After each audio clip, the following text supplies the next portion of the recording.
Hello and welcome to another edition of the ROTL Lions UK podcast. My name's Matthew Turner, alongside my co-host Ryan McCluskey and special guest Whitney B from Sports Talk with Whitney B. How are you guys doing? Hey, how are you? Doing well. I felt better, but you know that's what happens when you actually go to a game live. How's things, Ryan? Uh, as well as they can be, like say, sports and me don't mix. None of my teams, they just pound me into the ground, like say, slowly. But no, Oh, I'm hanging in. I'm hanging in there. Do it all again. how did Arizona State do at the weekend? Oh, we were winning by 14 at the half, and we didn't score again and got battered. So it was a disaster. Oh, It was not good. thanks Wow. for coming on, Whitney. Really happy to have you here. Why don't you tell us a little bit about yourself for any of our listeners who haven't seen you before? I am Whitney B. I have a podcast. It's called Sports Talk with Whitney B. I drop new episodes every Wednesday at 12 noon now. I just really enjoy sports. It's always been my thing since I guess starting college. I always loved sports and football though, but I've never been into it like wanting to actually be a journalist until I got to college. And then once I quit my job at the news, it's been hard to get another job. So I just decided to create a lane for myself. You know, you have to start from somewhere. So now I am in like the seventh or eighth month of starting this. So this is really cool. Just to let you guys know, this is my first time appearing on someone else's show Oh, that fantastic. I am not a host or a co-host of. So I'm excited to be here. That's awesome. And some of the stuff I can see behind you, quite a few Pistons things and what have you. What's like the coolest item you have? I think the coolest thing I may have in here amongst the lot. Oh, I have this great thing here. Let me show you guys.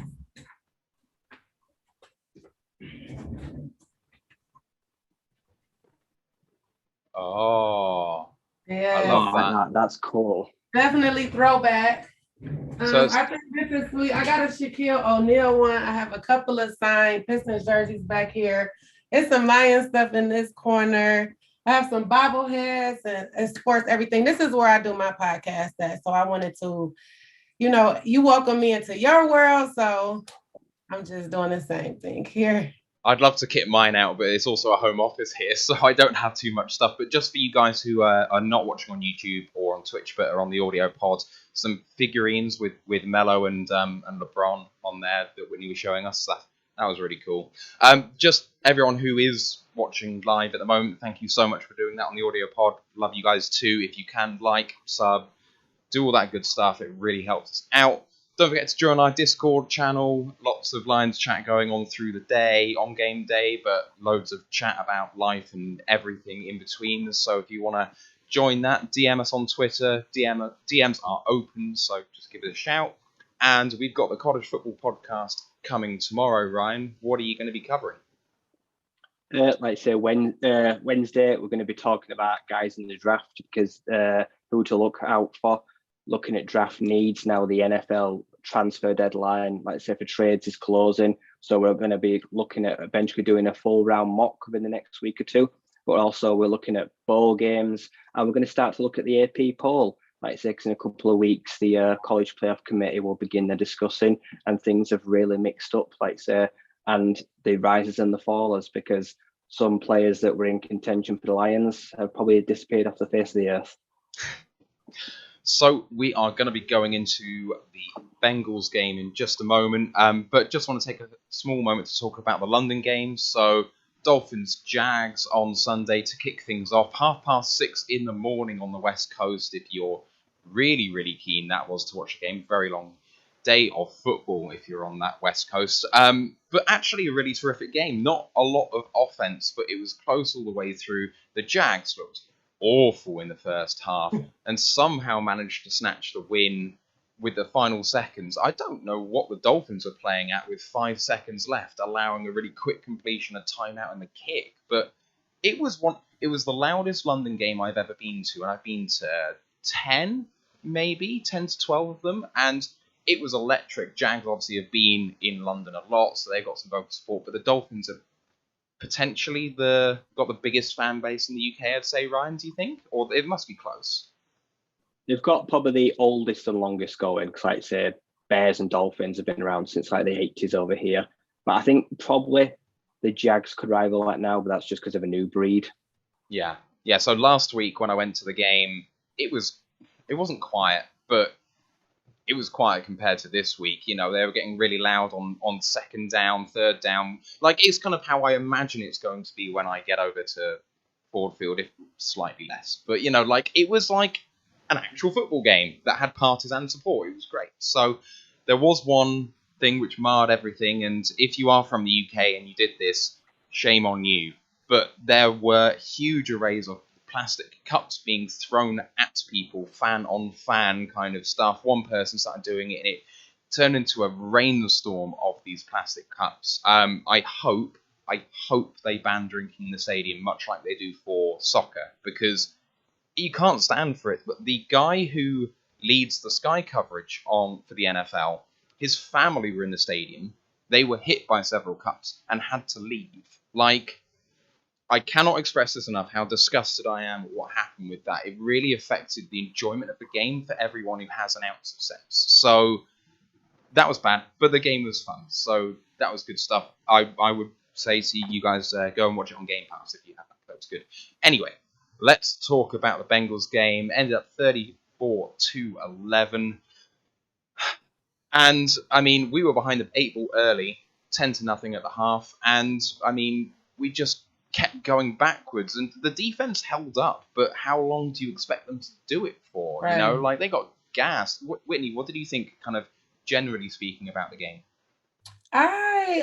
I'm just ready to what I can see honestly is I feel like Jared Goff has really lost his confidence. I just feel like the connection, with the team, even I believe they actually said it, that Dan Campbell said yesterday that he needed to find that chemistry with the receivers, because I feel like, throughout a lot of these games, he will have open receivers that could probably make the play, but his mind is so focused on this person, the play is dead. So I just feel like they need to do extra work, The game is tough, being a fan, and especially a fan who, every week I feel like the Lions is gonna win. It don't matter who they play. They could play the Bucks. When I go to LA next week, I feel like they're going to win. I just love it. But it's heartbreaking, to see, week after week after week, the team make the same mistakes. And like you said, yes, the defense amongst the whole team, like no one thought that the defense would be where they are today, especially with the amount of injuries. So it's kind of difficult to see the defense playing so well and giving so much, and the offense just continues to drop the ball. Yeah. Sorry. How did you see it, Ryan, generally speaking? Oh, it's just like you say, it's so disappointing. Like, you just have to look at the numbers, like time of possession was so low. Like, we're not giving these young guys on defense a chance. They did really well for 2.5 to pushing 3/4, and then they just got tired. Like, say, it was just so hard, like say. And like say, part of us, like say, we bash Goff, but also the confidence wasn't there to start with. Like, it just looks it's messy. Like say, the penalties, false starts on every single drive. It felt like every single drive had a 2nd and 15, or we had a 1st and 25. Like I say, and it was players you wouldn't expect, like Hawkinson. He had a really messy, ugly game. Sewell, like these guys, like say, were giving away 10, 15 yards a time, and it just digs you in a hole. We are not an offense that can play behind the chains or play behind the score, because we don't have that quick scoring thing. And the run game, it got shut down. Yeah. Swift averaging 1.3 yards a carry. That's one of the worst games of his short career. And that wasn't necessarily his fault. The holes, the O-line, like you say, they just kept trying to run up the middle. I didn't think we were going to score until the Bengals on that last drive. I think they wanted this game over with, so they let us move the ball quickly. And we still took timeouts. Like I said, it was a bit of a pity score, and it padded the stats. It made Goff look like he played better than he did, because even he made mistakes, like that 4th down where he threw it away because he thought the Bengals would decline the penalty. and then the field was flipped and it was even worse. Like, we can't afford these mental errors. Like, this is a team that so far very much has the potential to go to 0-17, and that hurts me so much. That pains me to say. My heart just dropped too, right? Yeah. Oh, it sucks to say it, but it's true. Man. Yeah, I mean, where's the win coming from? I mean, so people were picking out this game as one that we could potentially win. Our guys predicted the game.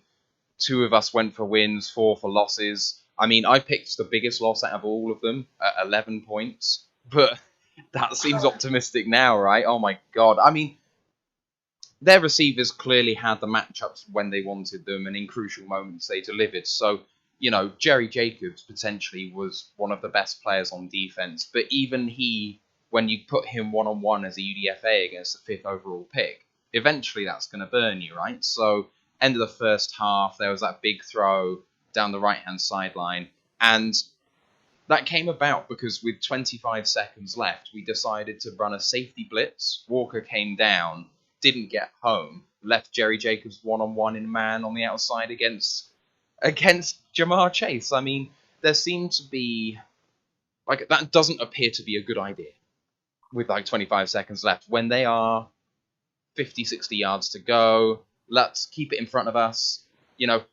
Campbell in the press conference, which happened just now, kind of said we were talking about doing a bit of bend, don't break because we were behind. But they seemed to dial up pressure in times where perhaps pressure wasn't warranted, and then didn't blitz in situations where it kind of looked like it would make a bit more sense. Are you guys questioning the play calling a little bit in this game as well? Or do you think it's just a lack of execution? Do you think it's bad everywhere? Are there any redeeming features from this game?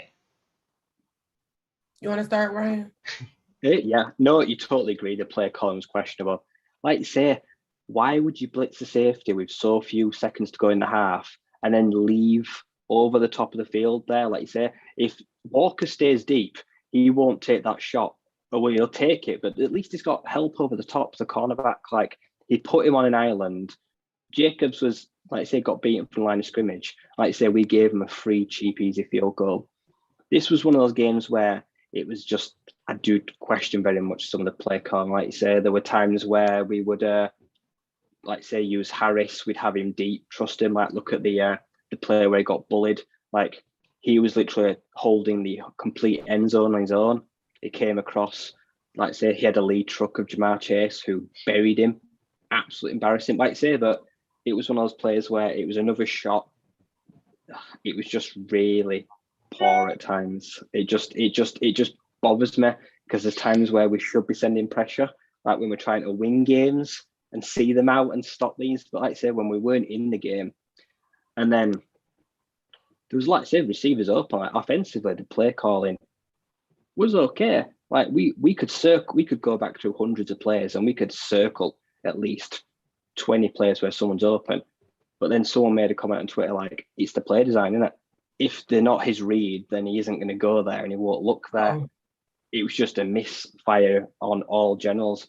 And like I say, the only person that came out of this game looking good again was probably Jack Fox and Saber. Like, those two were 100% again. And it says a lot about a franchise when your special teams is probably your MVP. And it's just a bit sad. They always are. The special teams always. Yeah. Do you have any redeeming features from the game, Whitney, or is it?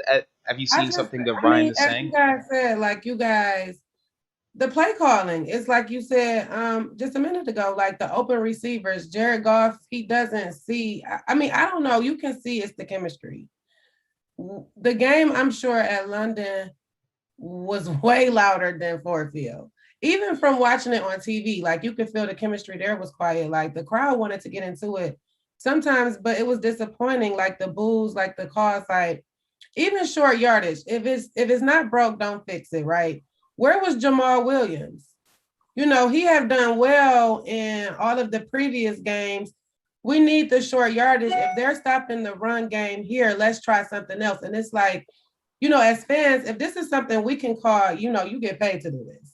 So where is this kind of thinking?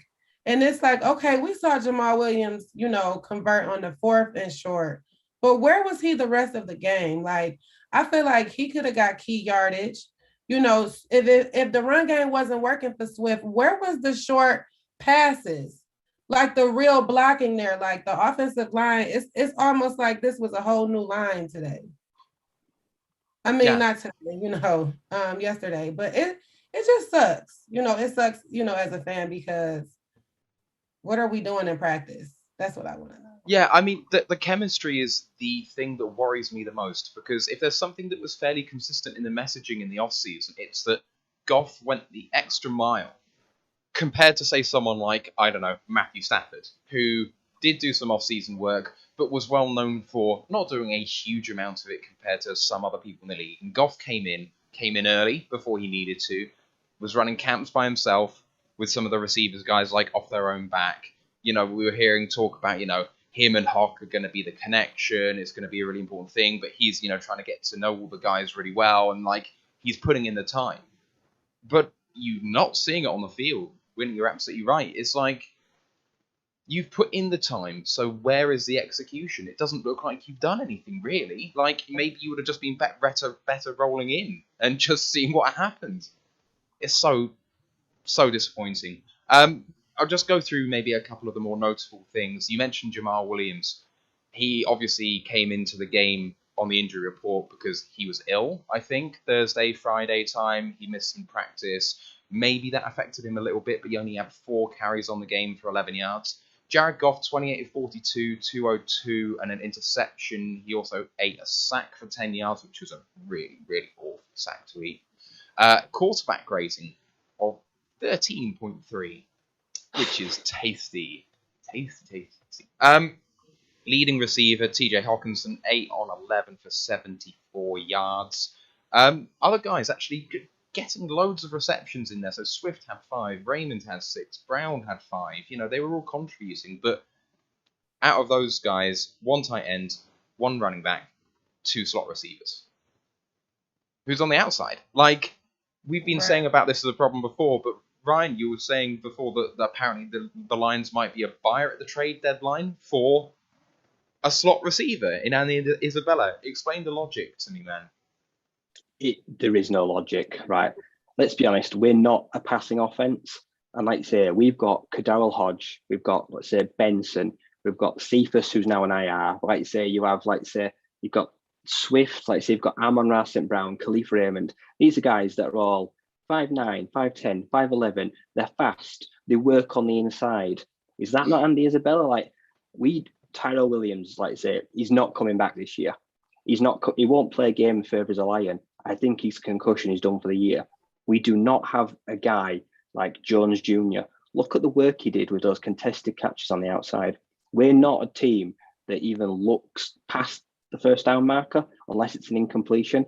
And we're going to send maybe a 4th or a 5th round pick to a guy, to the Cardinals, that has not been active all year. That's what I've read. The Cardinals don't want him. They will probably plan on getting rid of him if they can't find a trade partner. We're a team that's struggling to move the ball, say, less than check downs. It just seems such a waste. If we're going to send capital for a guy, at least make it someone that has got a future here on the outside. Like I said, people may disagree, but Brandon Cooks, he is a guy that is trusted. He will play. He will take their best corner. He's not that old. Houston's everyone for sale. Or like I said, don't trade for him at all. Sell. We've got the odd guy to sell, but I don't want to buy when it smells a bit like desperation. I don't want to buy some guy that's coming that's going to be discarded by his team, that suddenly is going to wake up and be like, what am I doing? I've got a congested quarterback, a congested wide receiver room. There's no quarterback. I don't want to be here. Because Andy Isabella does not want to come to Detroit. He will be coming here in a bloody straitjacket. They'll be wheeling him out like bloody Hannibal Lecter saying, there you go, he's your problem now. It would be a terrible decision. Right. What do you feel on buying at the trade deadline, Whitney, or selling? Is there anyone, is kind of coming up, is it end still week 8? Because I know the season's extended a week, but I still, yeah, okay. We definitely need a receiver. But I thought in the beginning, before the season even started, that we should have picked up Golden Tate, got him back in free agency. I mean, I don't know. It's like I want to trust Brad Holmes because even though he's a first year GM with the Lions, this isn't his first rodeo. He was doing this with the Rams, and he's brought in some great people. So it's like, I kind of want to just trust him and see what they do because, I mean, at the end of the day, what we're going to have to keep hearing is this whole team is in a rebuild anyway. So it's like, are we just playing soft football to get high draft picks? You know what I'm saying? Like, what are we doing here? Because as we all see, the team has the potential. It's just it doesn't look like they're playing in the game. This is probably just, suit up. This is practice. I don't know. Because and it's not even the defense or the special teams. It's really just the offense. And it sucks, when Dan Campbell cried in that post-game conference last week, I cried with him. I really was like, oh my God, this sucked for all of us. But it's like this week, I'm like, ew, like, what are y'all doing? Please pick up. We definitely need receivers. Like, we need a receiver soon because this will not turn around for us unless we can get somebody trustworthy on the outside.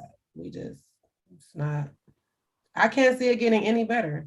No. So, good point being made in the chat by One Pride 40 saying, with what cap space? So the Lions have about now $3 million in cap space. There's only, I think, 3 contracts that we can actually restructure to free up any space, and they're not contracts that ideally you would restructure because one of them's Goff, and you don't want to provide him any more reason to stay. One of them's Halapulivati Vaitai, who's played much better, and actually I'd expect him, if he continues playing this way, to potentially stay on next year because you're only going to save $6 million in cap by cutting him in the off-season, and I'm not sure you get a better guard than him for $6 million. So he might actually stay, but you still have the option to cut him at the end of the season if you want. I don't really want to make that decision any harder. I can't remember who the other guy is, but they're not contracts I want to do. So if you're bringing someone on board, like an outside receiver, you've got to cut someone from this team. And as we were talking about before, starting this game, or starting last week, we only had 3 guys starting on a cap hit of more than $3.1 million. 3. The cap's $185 million. So, you can bring someone on board, but you're going to have to cut a bigger guy to bring someone else in. So, for me, buying anyone is a major red flag. Because unless buying them means that we now go 10-7 and get the 7th seed, what was the point? Like, we're a bad team. Let's give our young guys a chance. You bought Trinity Benson. That's done now. So let's try and make the best of it and actually give him some reps. He only played on special teams, apparently, yesterday. Like, it might have been a bad trade. It looks like it was a bad trade. But embrace the bad trade because what you're doing right now is just hurting his development too. So trust in the guys you've got that's kind of worked with the young guys already and see what happens. And if we look okay and go 1-16 and, it's a shame, but, we're here at 0-6 now. So don't try and pretend to be a good team because we're not doing it right now. They really need to just trust themselves. I mean, I feel like the coaches have showed their trust in them. I mean, they play and, they try to get a good number of reps, but it's the team's chemistry, like the trust they have in each other. And Jared Goff has to learn how to read the field and stop fumbling the ball. Oh, he just doesn't feel pressure. A number of times again in this game, he just threw out sacks. But he's not feeling the guy actually getting to him and throwing away just in time. He's not seeing it. And he's just getting lucky with his timing. He got sacked a couple of times on his blind side, not feeling pressure. And he was very lucky not to fumble it more in this game. It's like, I'm struggling to do it with Goff now. I really am. I'm going to just break down some of the kind of more interesting plays that I saw during the game. So first one was the first touchdown. So passing play to Chris Evans. He was the running back in shotgun and just completely beat Jalen Reeves-Maybin on the snap. In fact, he transitioned, I think, from playing running back into the wide receiver. So Zed? don't know. He was out there on the left-hand side, stutter step, and then beat him on the outside. Lovely pass. I think Chris Evans was the highest graded player on the day per PFF for either team. I think he had an absolute barnstorming game, obviously former UMish running back.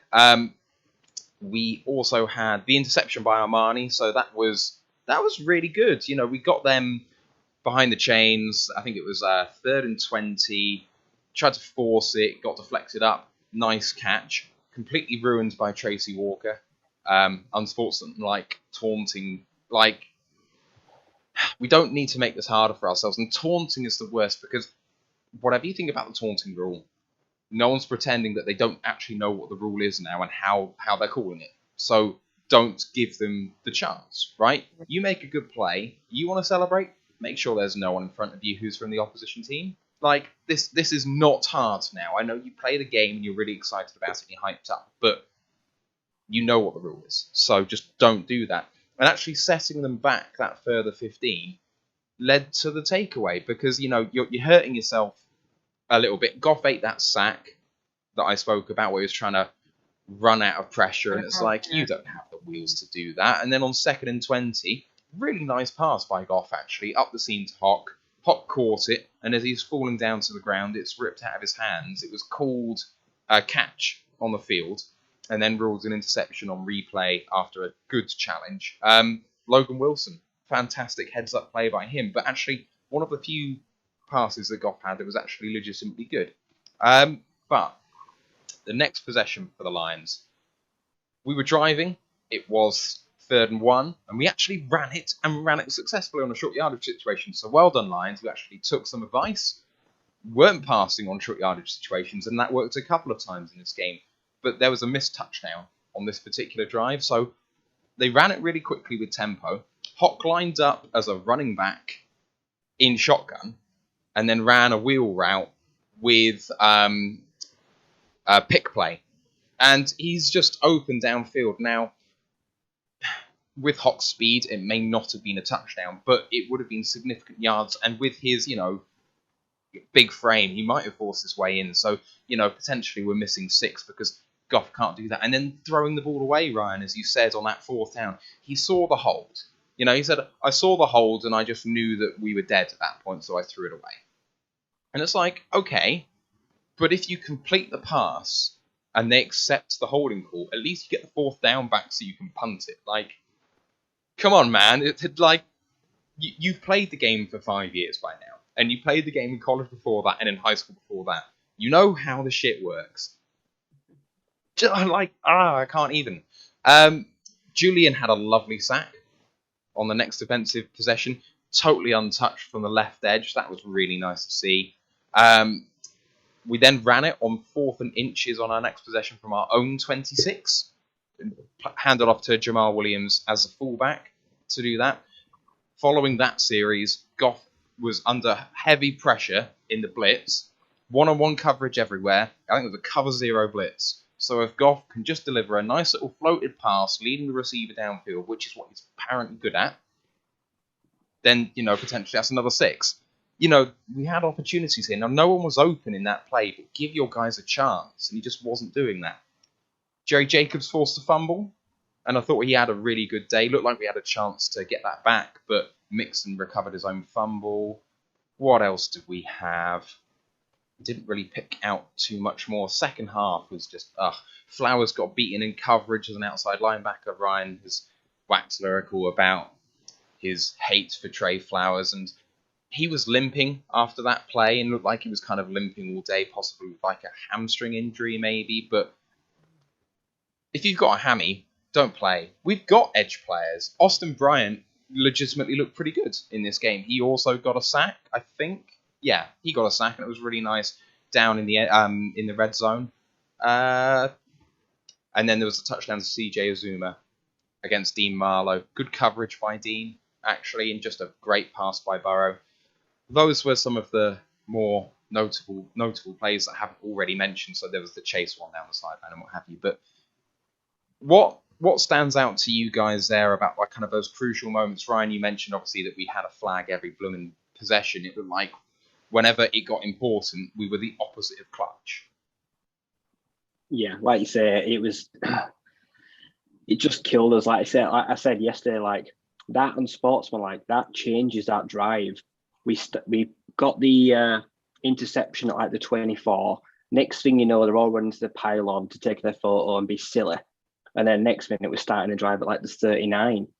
And then you eat a sack. And then you're like, oh God, we can't run the ball now. Like we can't even try punch it in. Take a throw. And I'm sorry, but that was not on Goff. Like Goff put a dart in. If you're going at the ground, you have to maintain that possession. There's no excuses. Like Logan Wilson makes a play, but Logan Wilson has no right making that play. The ball is literally ripped out of his chest. Like he's not like tight ends. Like that should be in the breadbasket. You get control and you get down. Like that was really annoying. He properly let Goff down there, and that will have probably crushed his confidence. Probably thought like, oh, that's on me. I'm not going to take those shots again. Like say the fumble, Jalen Reeves-Maybin, he has that fumble. Like he fluffs it. Like he lands on that ball and it squirts out. Mixon gets it.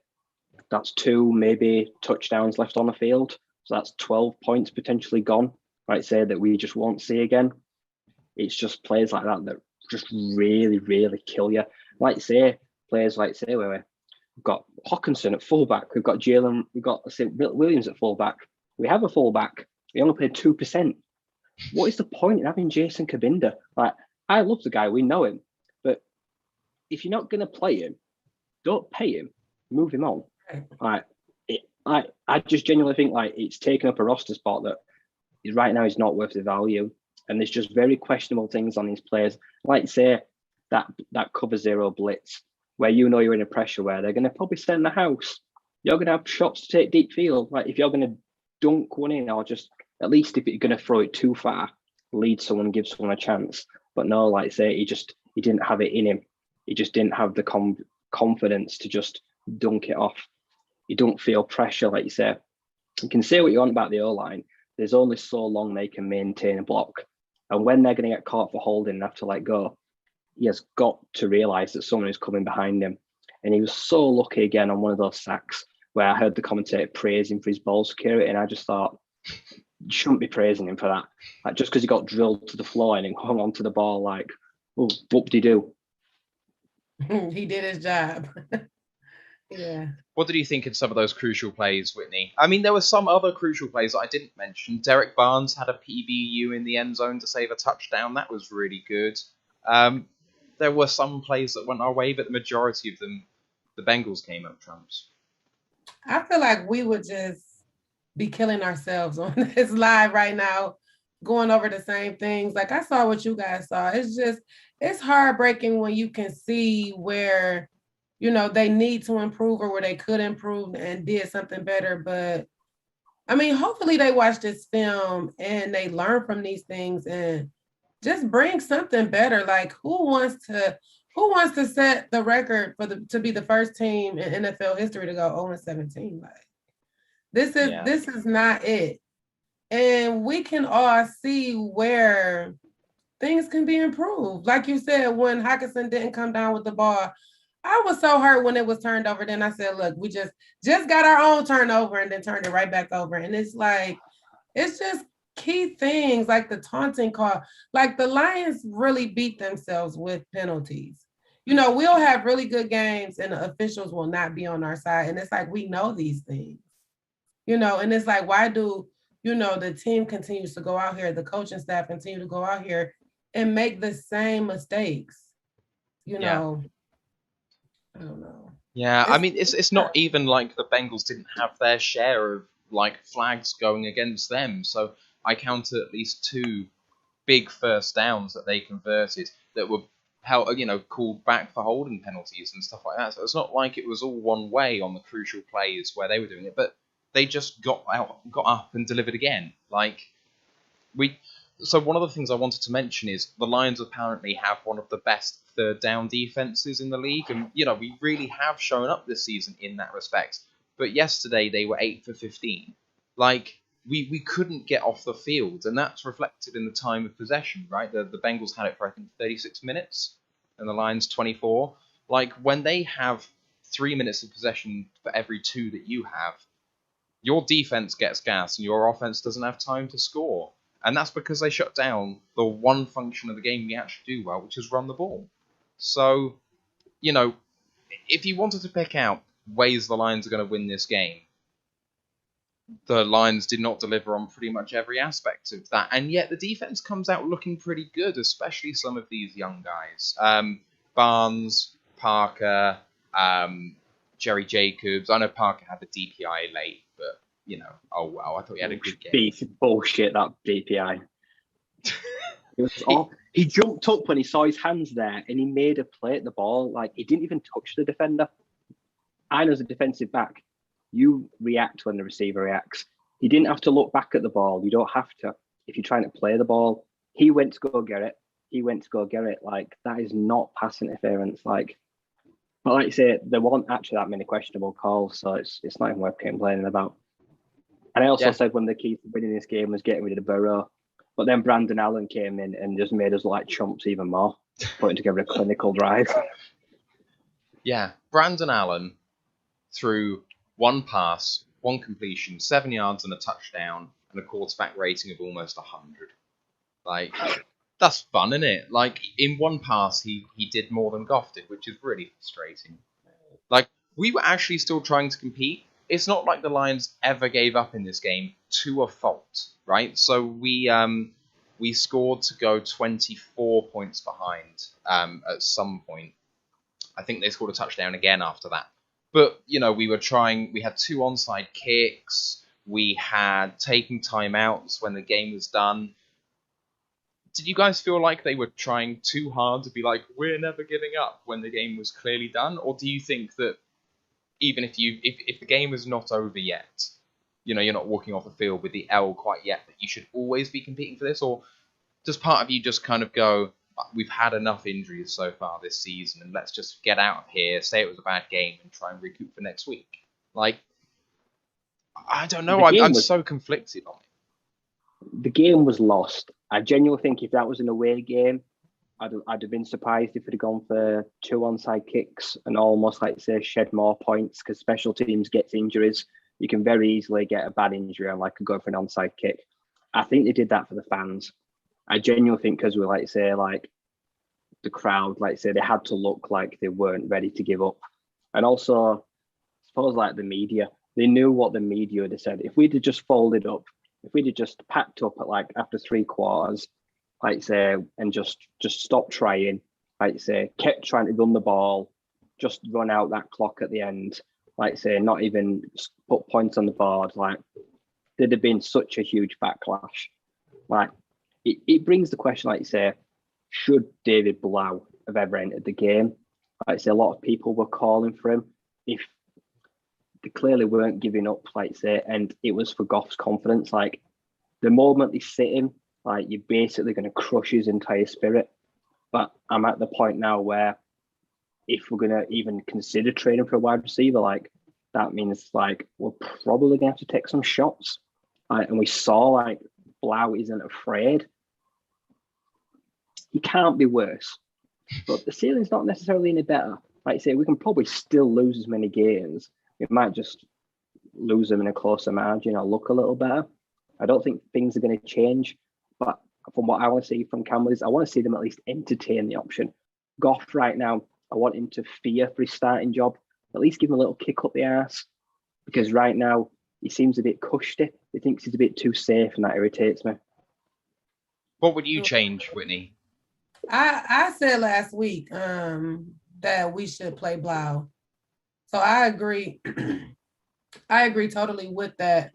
It's just, I think it's I feel like they did that for the fans as well, because since Dan Campbell has been there, he's been like a change for the culture. It was the knee biting, kneecaps, whole culture shift. You can tell that he do have the respect of the players. So I really feel like they just did that for the fans, because it wouldn't seem like, if we saw them quit, like, this is not the Dan Campbell, essentially we know. Why are you quitting? It's still a game to be played. We have seen the Lions come back, not that good, but, we were there. We've seen onside kicks work and things like that. So maybe, you know, something could have clicked or something could have worked because for some odd reason, the Lions is a great fourth quarter comeback team. Mm-hmm. So it's like, what we really want is to have a fourth quarter team every quarter. You know, let's get that. But I definitely agree with the fact that we should play Blau. Definitely. I mean, if Boyle wasn't on injury reserve, play him too. Because like you said, what's the worst that could happen? So yeah, I think there's more chance of Boyle coming in if he was fit rather than Blau. I know they want to keep him because if they didn't, he wouldn't be here because we didn't have to keep him. Especially, you know, Boyle going on IR kind of forced their hand on that point. But I think they were considering cutting him. And then they're like, no, we actually like this guy, and he's clearly like an important locker room presence, but I don't see any risk of him seeing the field. And I would have benched Goff probably at the end of the third because, like you say, what's the worst that can happen at this point? If anything, it might just inject a bit of life. I don't know. Like Ryan says, give Goff a reason to fear for his job. I mean, the thing is, I think he's taking it seriously. I'm not sure he needs to kick up the arse, but just saying, you know what, it is a results business. Like it's his confidence. Yeah. You have this quarterback. He come from a team such as the Rams. You know, when you look at it from our standpoint, we got to steal. You know, we have a quarterback. We need a quarterback real fast, but we really got the draft picks. We have the capital because we need picks. On the Rams, on the other hand, you know, they basically gave him away, you know, for Matthew Stafford, and it's working for them. So it's like when you look at his confidence, not only was I traded, you know, with picks, but I was traded to the Lions. You know what I'm saying? So it's his confidence. They're not winning. You know, I think I don't know if it's going to work for him. Like, I don't know who needs to have a pep talk with him, but you can see it. Like, I don't know. It just sucks. It really sucks. Yeah. I mean, the thing with Goff is that if he didn't get traded here, with limited teams needing a quarterback, there's no guarantee that anyone else in the league would have given him a shot. This is one of the few landing spots where he has a chance, and still has a chance, to prove that he can be a starting quarterback in this league.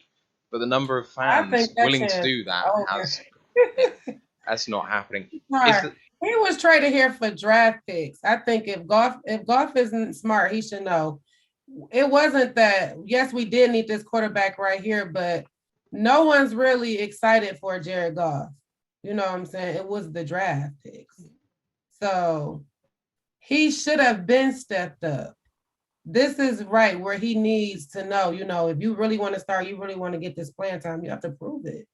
Because at this point, what are you doing but continuing to let the team down, everyone down? Turning the ball over, missing key receivers. No, that's not a leader of a team. The longer this goes on, if this continues for the entire season, I think that we gain $1 million in cap space from cutting him in the off-season.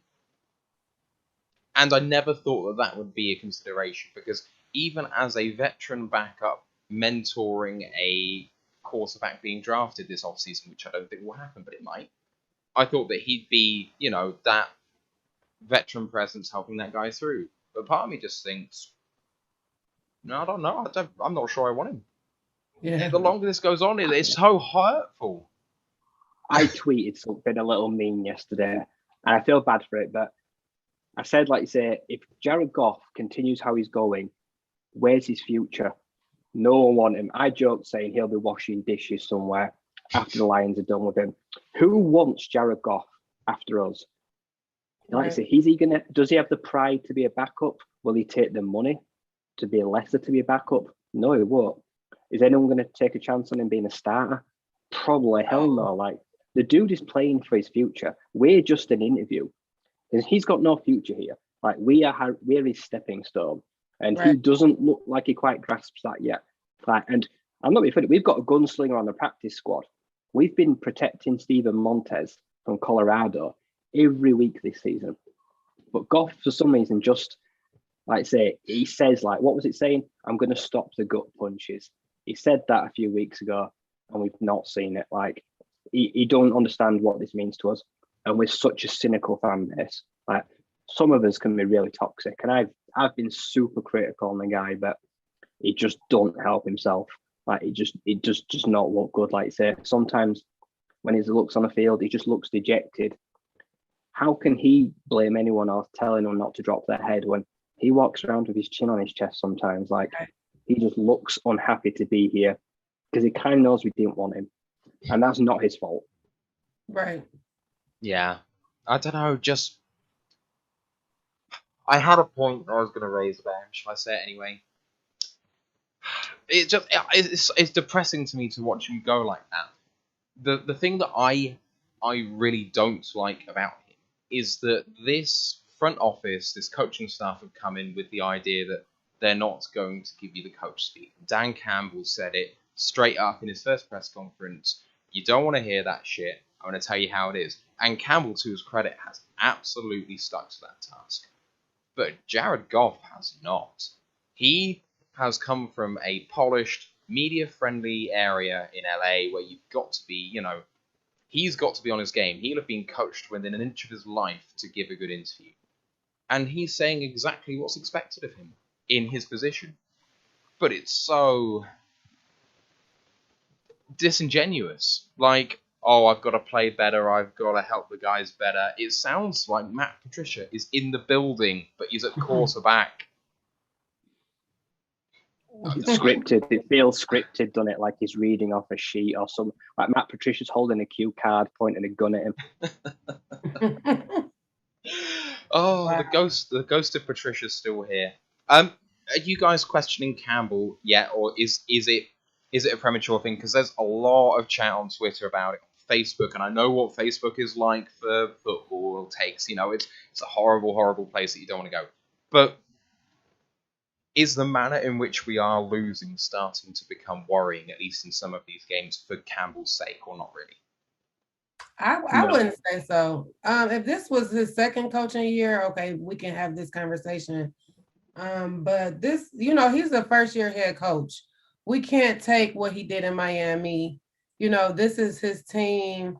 He's learning as well, with the players. So I don't think it's just a little early to call for, okay, what is going on here? But now if this was, 0-6 next season, yes, definitely. Now you had your tryout, like you said about Goff. It's his tryout, your interview. You had that stage. Let's kick it up to the next notch. So the way I see it, sorry, man.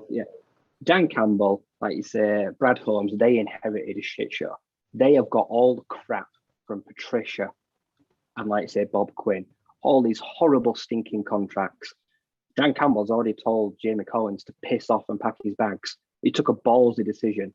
He cut cap and said, like you say, we're willing to bite the bullet, swallow some money because you don't belong here. Next week, Alex Anzalone looks like a star. Like, Dan Campbell knows what he wants. He knows how to get it. And like I say, you don't bullshit us. Look at the interview earlier. What went right in offense yesterday? Not much. That's all he said.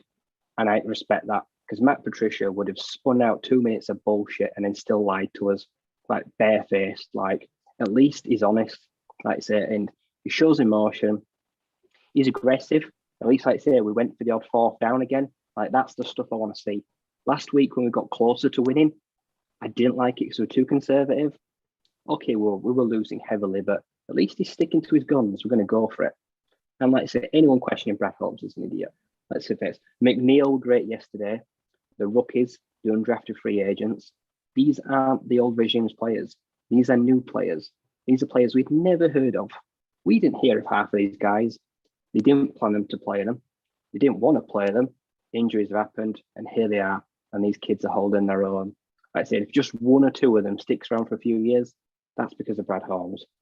He's giving us just some guys a shot, and he did that at the Rams. Like Kenny Young, he hit on some of those middle round guys, and I'm hoping we're going to do that too. Like say with Ife, like say when they come back to fitness. So I think anyone that's suddenly jumping down their throats is a little bit premature and just being ridiculous, frankly.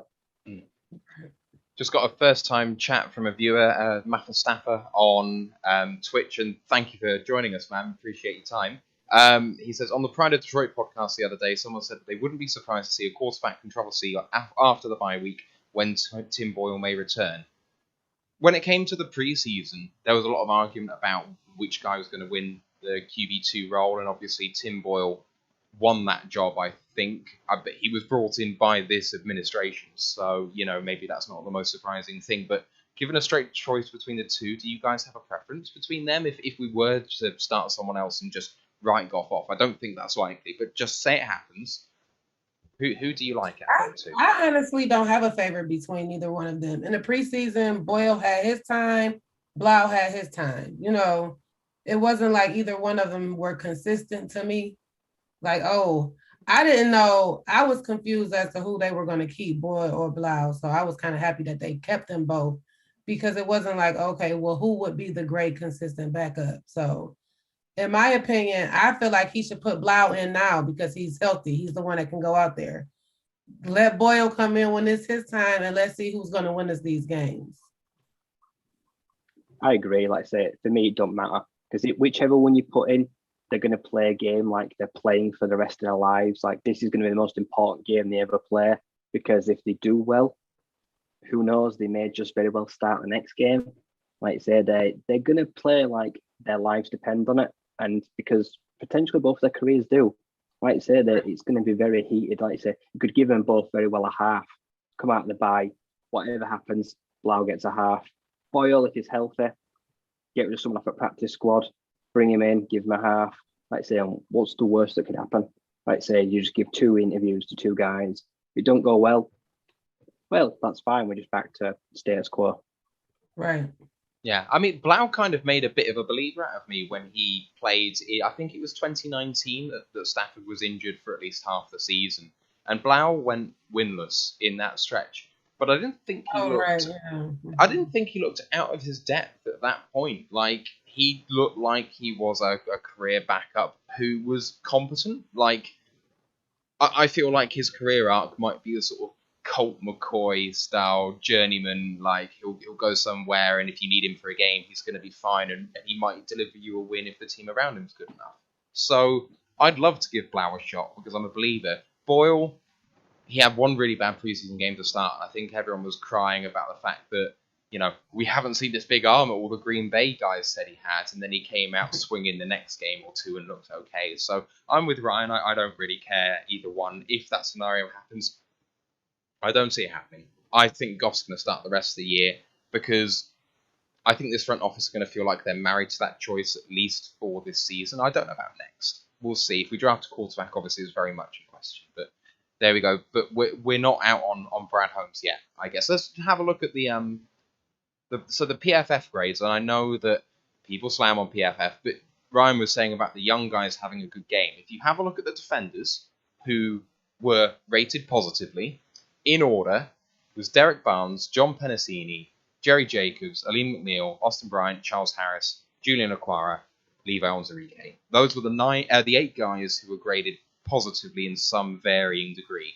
Pennicini, obviously a draft pick from the previous year, but he's never had a game that highly graded before.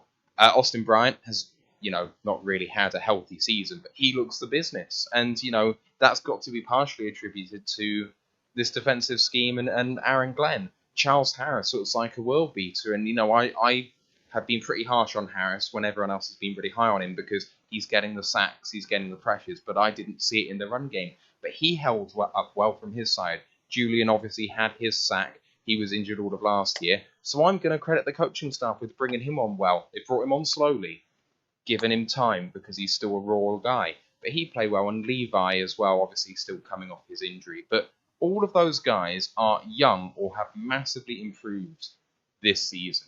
Looking at the offense, Sewell was the highest graded player, followed closely by Hawkinson, Kennedy, Evan Brown, Jonah Jackson. Those were the only positively graded guys. I'm a bit amazed that Jackson and Sewell are up so high, but I guess with Sewell, the penalties were the problem, but actually in play, when he wasn't committing penalties, he held up pretty well on that side. Hock was fine in the pass. Amon-Ra was kind of averagely graded. One thing I wanted to mention about Amon-Ra as well, I'll kind of come back to my point in a bit, but Amon-Ra, 5 catches in this game, 4 were in one drive when the game was dead. So he might show up on the stat sheet, but him and Swift got a lot of the ball late. And it's like, okay, but we're strong in the slot and we're strong at running back. We said we're going to get the running backs the ball a lot. Why are we doing it when the game's dead? Like, let's play to our strengths. And it's hard not to question the play calling. Like, I've liked what Anthony Lynn's done in the run game apart from this game. But I'm starting to question him a bit. Question him in the previous game too. It doesn't feel quite right with him right now. And I don't know if it's what Whitney said about there being a chemistry thing, but every pass for Goff is really short. It's a quick out. But the offensive line is seeming to give him time. So is it all Goff? Is it the play calling? Is it the play calling adjusted because Goff can't handle anything more? They were talking about dumbing down the play calling even more. Again, because rumbles. It's unbelievable. So they said last week that they were going to reduce the number of words in the calls. That was a separate time. That was last week. Campbell came out and said it again an hour ago in the press conference. They might have to do it even more. Wow. It blows my mind. But the young guys are delivering. This front office, this coaching staff are identifying talent, and that talent is improving. So I am not only am I not questioning the general manager, but I am in. I am more in than I was before the start of the season because they're making moves that I approve of. There's still time for red flags, but they're not there for me yet. I've just said a lot of words there. Is there anything you guys want to pick up on or any observations? What I don't understand is, like, say if we're struggling with a play call, like I've played offense. Why don't they just give him one word? Why don't you just give a player colour? Like, take all those words and get rid of them because you already know what they mean. You just can't say it. Like, they're on about like calling now players at the line of scrimmage, like going no huddle. Like, say, just give them a colour. Jesus, in college, they put boards up on the sideline with a picture of Scooby-Doo and a castle, and someone knows what that means. Like, that's a play call to someone. If we have to dumb it down, let's properly dumb it down. I don't want to hear Zulu, Franklin, Swift, 06 right, and just take out the right, because that don't simplify things for him, does it? That's what it sounds like they're doing. They're just condensing it. Let's call it, I don't know, let's call it Zulu Blue 2.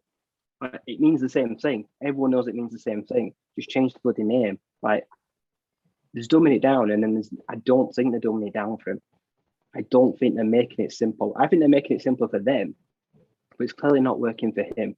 Like, you can't reduce this playbook anymore to like slants and just Swift go like this and then sitting behind the line of scrimmage waiting for a first down catch. Like, you can't dumb it down any more than that. Like, there's a point where you've got to be able to expand it. If Goff doesn't have the capability now, he never will. And I just want, how the hell did Sean McVay work with him? What did Sean McVay do with Jared Goff? Because for 1 year, or like a few years, it worked. Like, Sean just needs to tell us what he did.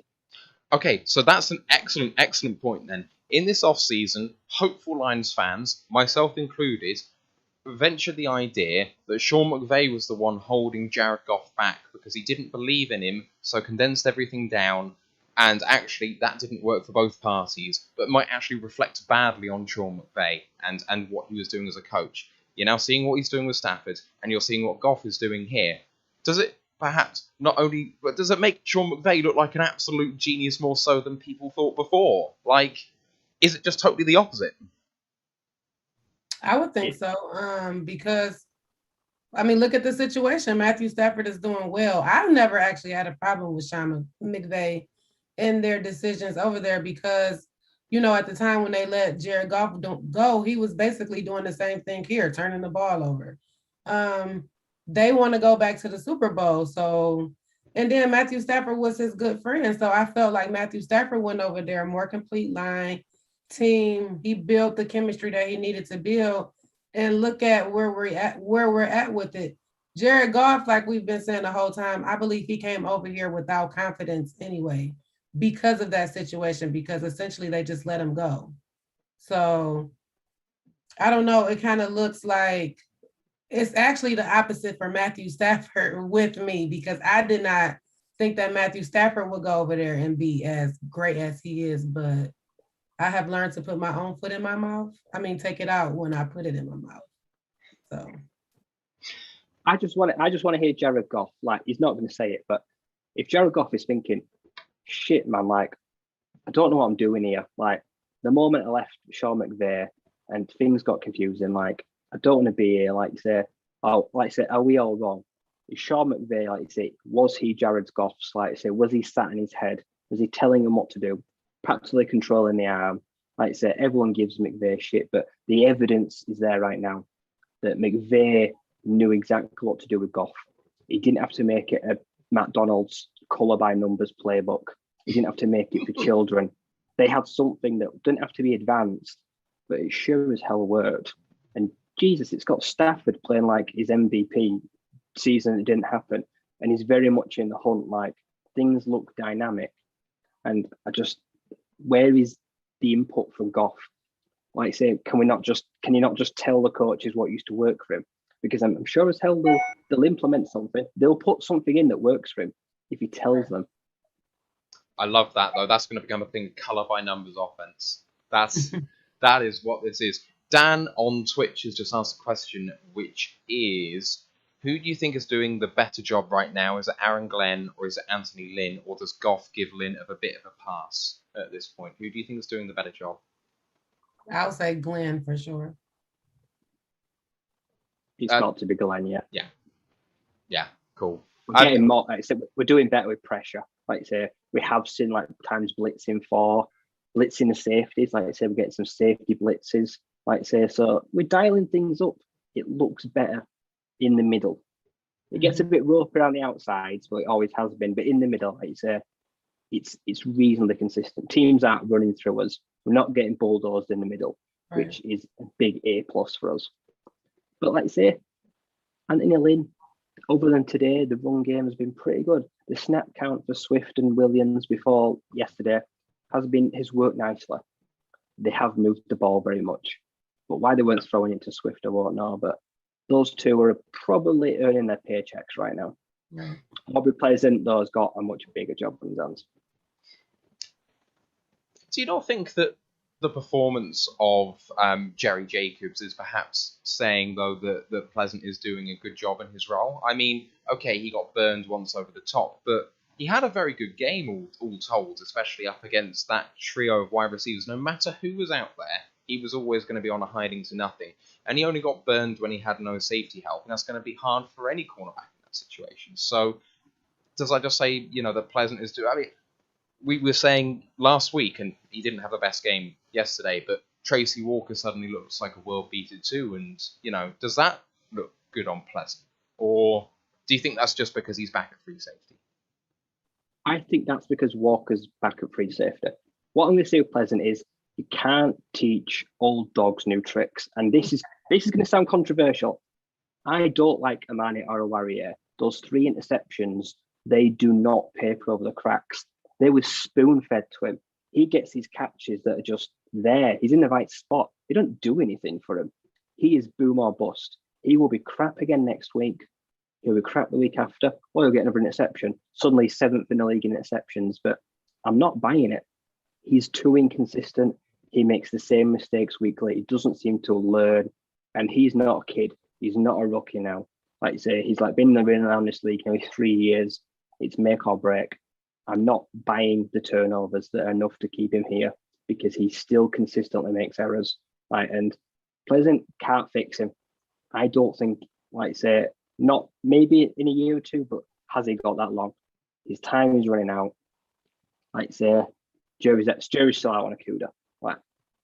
I'd question, some people talk about moving him at safety. That could very well be an option, future and late life. Will Harris. God, there aren't enough adjectives for how much I dislike that guy and how little he has learned as time as a pro. He has learned nothing in his time of football. I want to sell him, but honestly, you couldn't trade him for some of Mom's spaghetti. So how do we fix this team going forward? If we look beyond this season, we look at the rebuild timeline. We've talked a lot about this on the podcast already, and with the college football podcast that we do, Whitney, we're kind of big into looking into the draft and ahead and that sort of thing, but we haven't heard your views on it. So how do you see this sort of thing going? You know, Goff's got a big cap hit next year, and that might hurt us a little bit if we don't believe in him. But where do you see the Lions going in terms of where they might draft, what sort of positions you might want to target in free agency? We're going to have a lot of money to spend. If you were the GM, what would you like to do? Definitely draft a wide receiver. We need corners on the defense as well. I think we have to work on both sides of the ball. Our special teams is fine. It would be nice if we could get trade. I don't know now who we could pick up after you was making your point earlier, sooner than later, but we definitely need some trustworthy wide receivers on the team on offense right now. It's like the line is getting better, but we have the deep ball. We're missing that. We're definitely missing a deep ball, and I feel like the team should get back to that. Would you be tempted to draft a quarterback? Or is that not in your Yes, thinking? I do think it's definitely time. I think we will have enough picks at some point, even if we don't do it in the first round. We could pick up a quarterback because we're going to definitely need one. I don't see Boyle or Blau being a great starter for next season. But if the situation got to it like the Andy Dalton and Justin Fields situation, I think something like that with the Lions will work. But having to start a rookie out the gate, I'm not sure. But at least having someone just to sit and learn right now, learn the playbook, learn the play calling. I think that would be great, especially for the team because we need that. Just had a question by Det Fan Man. He says, "Is Whitney a Matt Corral fan?" I don't know if you know Matt Corral. Who is that? There's a quarterback from Ole Miss, Ryan. Oh, no. I've been watching all of the games. I didn't watch a lot of the college football this weekend because of homecoming. But my favorite quarterback right now is actually Peyton Thorne from Michigan State. I really love Michigan more than Michigan State, but I'm learning to just accept the teams for what they are. I'm not trying to be a part of the rivalry this season. So yes, I'm in love with Peyton Thorne and Kenneth Walker there at Michigan State. What do you think about Michigan State, Ryan? Surprised me. If you'd have asked me before the start of the season, would they be unbeaten and have a Heisman potential running back? I'd have probably laughed. I'd have snorted whatever I was drinking. But no, like you say, Jock Thorne is playing better than McNamara. Michigan are more one-dimensional than Michigan State. If you stop Blake Corum, someone will stop Michigan. But Thorne is actually doing really well. Like you say, Speedy Naylor, he is a deep threat. He is a proper threat weapon. They can beat you on the ground and through the air. So I think I like Michigan State to take down Michigan. I really hate to have to say that as well. I'm looking forward to the game. It's on the 30th. They just actually announced it today that it's going to be at 12 noon. So I'm super pumped up about this game. And I would hate to go for Michigan State because I never do, but it's hard to see them losing to Michigan. Now, I hope they both beat Ohio State. Yeah. Was it State beat Michigan last year? Is that right? Yes. Well? Yeah. So chance to go have a two game streak as well. That'd be pretty big in State. Question from Jimbo G. Whitney B. Where are you from? What city and state? I am from Detroit, Michigan. Yes. Yeah, I think a lot of the guys who are watching are also in Detroit. So okay, cool. Yeah. Probably should have said that in your introduction. I should have said it in your introduction when we started, just to kind of have the gravity of it for those guys. Oh, right. Or me too. I'm sorry. But yes, guys, I am from Detroit, Michigan. I was born and raised there. I currently live in Saginaw, though, so I do my podcast out of Saginaw. But yes, I'm from Detroit. If you guys have any questions you want to get in before we wrap up, get them in now, because I'm going to be starting to close this up soon. Dan on Twitch asks, if we get the number one pick, do you go Thibodeau or a quarterback, Ryan? You don't pick. You trade it for whatever you can get. There is no one worth the first pick in the draft. Edge, you have Aiden Hutchinson, you have George Karlaftis. It does not warrant that value. Someone will come and take one. even if you get a middle round pick, just give it away, move back a few spots, because right now we have too many holes to turn down extra picks. Someone loves Thibodeau. He's already had injuries this year. Like, I question his durability. He's a fantastic player, he's phenomenal. But does he fix us right now? Do we get that much better with him? No, we don't. So I've seen some draft analysts say that they are starting to rank him above Chase Young from a couple of years ago. I think that's high praise, especially considering how Chase has started his NFL career at Washington. So what do you think on that? Is it just durability for you which really turns him off, or like you said, the number of holes? But what do you think of him as a prospect on his own? I think it's a great prospect. I don't think it's fair to compare him. Like I say, he's great, but do you know what? Chase Young played fantastic teams every year. I'm a Pac-12 fan. The Pac-12 is crap. Like, he's shown up in big games, like I say, but I always have questions about guys that play at the Pac-12. Like I say, some hit, some bust. Can he do it against the elite guys week in, week out? He's never had to do that at Oregon. Like I say, yeah, he played. Like I say, he was missing. We didn't get to see him against Ohio State. I would have loved to see him play that game, because that would have been a huge benchmark to where I could have compared him. He's playing lights out. He's playing phenomenally, but I just don't think he's the polished product yet. I saw a photo yesterday of someone's already putting their name on a Lions jersey. It was taken from the stadium. Some people are assuming he's getting taken already. I beg anyone out there, do not put his name on the back of the jersey, because it's just not worth it if we trade the pick. But yeah, he's going to be the first defensive player off the ball. I just think I want more capital. And to answer your earlier question, I love Matt Corral. Jimbo replied to you, Whitney, just said that he's from Flint, and a lot of the guys who are watching are from Michigan or Arizona. And he said, I figured he was from Detroit, but by what side? What side of Detroit? I was on the west side. Well, I've lived on the east side too. I just moved to Saginaw, so I've been a little bit of everywhere, even in the metro area. Cool. Any thoughts about the rest of Detroit sports? Obviously, you've got a lot of Piston stuff behind you. How do you think that they've done so far? Obviously, they kind of had their rebuild and they traded away a lot of guys, but they were kind of sneaky good, kind of a little frisky. They kind of made people happy, even with some losses through the season. I think it's because you could see that the team was working, like they were building the chemistry that we feel like the Lions don't have. You can see that the Pistons, they're actually building that, being such a young team. Last year, the losses that they took, it wasn't like they weren't fighting to win or fighting to play. It was a good game, close games, on both sides, defense and offense. I know a lot of people is worried about K being out right now for preseason, but I really believe it's a fake injury.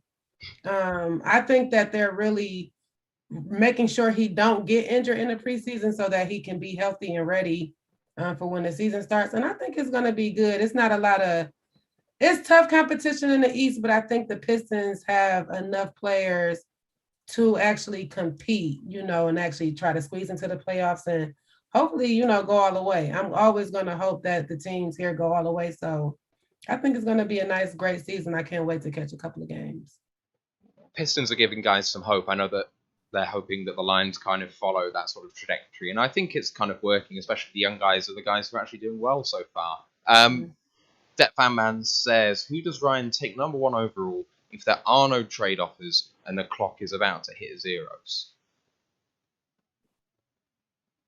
Thibodeau. If I'm backed into a corner, is the only option, you take him. Like I say, you've got to prepare as well for life without flowers. So you'd be an immediate day one starter. So there's a hole there for him. So if you have to take him, like, it's not like he's going to be sitting and waiting. Like, he's going to be good to go day one. Jimbo G says he's going to check your podcast out. I'll ask you in a second where we can find you and all that sort of stuff. Paul's virtual pub quiz says the year is 2030. Brady is in his 15th Super Bowl and the Lions are in another rebuild. What do you mean another rebuild? We've never been out for rebuilds for 50 years. Right. Steve O says Chase Young had 16 sacks in his junior season. Thibodeau is similar in size and athleticism, but hasn't had that kind of, he said protection, but I assume he means production, which is fair. I mean, like you said, Pac-12, you'd expect him to have more sacks than he has had, right? Yeah, and I think from what I've seen tape, he's a little bit faster. I think it's just the finishing. I think Young was a better finisher. Thibodeau can get the pressure, can get there just as often, but sometimes, like say, he'll take a bad angle. Quarterbacks can slip out, like you say, but that just comes with practice. He will get sacks at the next level when he finishes wrapping up. Like you say, he's raw, but he's a freak. Right, I think we are going to wrap it up because we've just been chatting lovely and getting away from the game that we now will never speak of again yesterday. So let's just finish up by saying if you guys are still watching, please give us a like and a sub if you haven't done before. Really appreciate your help with that. Whitney, thank you so much for coming on. Where can we find your podcast? Because I know a lot of the guys now are going to want to find out where you are. So. I am on most of the major podcast platforms. I'm not on iHeart yet, but I'm on everything else. So you can just search Sports Talk with Whitney B. And also I have a website. It's www.mywhitneyb.com. On my website, you can find a quick bio about me and all of my current shows. Awesome. Any final thoughts from you guys before we sign off? I'm just hoping that they do better next week. Well, it's going to be a hard week for them in LA. I'm looking forward to the game, but I really hope, for some reason for the fans, we can pull this off next week in LA. Brian? I'm not looking forward to this game. It's gonna get messy quick. Like say, this is probably gonna be the best chance to see a backup quarterback. If anyone wants to see a backup quarterback, like say, at some point, if it gets away from us, like we could. But like I said, this one's personal. There's no one I want to beat more than someone else with Stafford, and Stafford's my favorite player of all time. But I want to get one. I want to get one over on him, like you say, because I would just love to be. I'd love to be smug. We never get to be smug, do we? I mean, if we win a game, we potentially don't even hurt our draft position, or we might slip below the Jags again. But we barely hurt our draft position, but might hurt theirs. So it might work out two ways. I mean, it would be the most Lions thing ever to beat Stafford. Like, right. We could be his bogey team now. Like, it would just be so obvious to me that we could win that game because we're 14.5-point dogs and we play up to our opposition, right? The games that we've been competitive have been, the Ravens and the Vikings. Yeah, so like we're playing up to our opposition, play down to everyone else. So I'm hopeful that we can actually do much better than expected, but I'm not picking a win. I'm not that mad. Our next show is gonna be on Thursday. It's Lions at Rams preview show. Might see if I can get a Rams fan on. I'll hit up Rams House on Luke G's Discord, see if we can get him on because he is a legit guy. I really like him. Don't forget to check out the College Football Podcast recording tomorrow, week 7 in review. There'll be a watch party for the game on Sunday on Discord. So it's going to start 5:45 UK time, 12:45 Eastern time in the States. Don't forget our socials. We're all the Lions UK on YouTube, Twitch, Facebook, Instagram, and Twitter. The Facebook group Detroit Lions Fans UK One Pride Worldwide, run by Ryan Farson, who is going to be at LA for the game. So if you want to meet a guy from the UK who's a proper geezer, then hit him up. I'm sure he'd love to meet you guys if you're going to see Stafford. New articles coming out, rawthelionsuk.com. Subscribe, rate 5 stars, all that lovely bells and whistles. Thank you to everyone for watching. Really appreciate your time. Thank you to Ryan, to Whitney. My name's Matthew Turner. Oh, here we go. Let's go Lions, one pride. One pride. See you guys.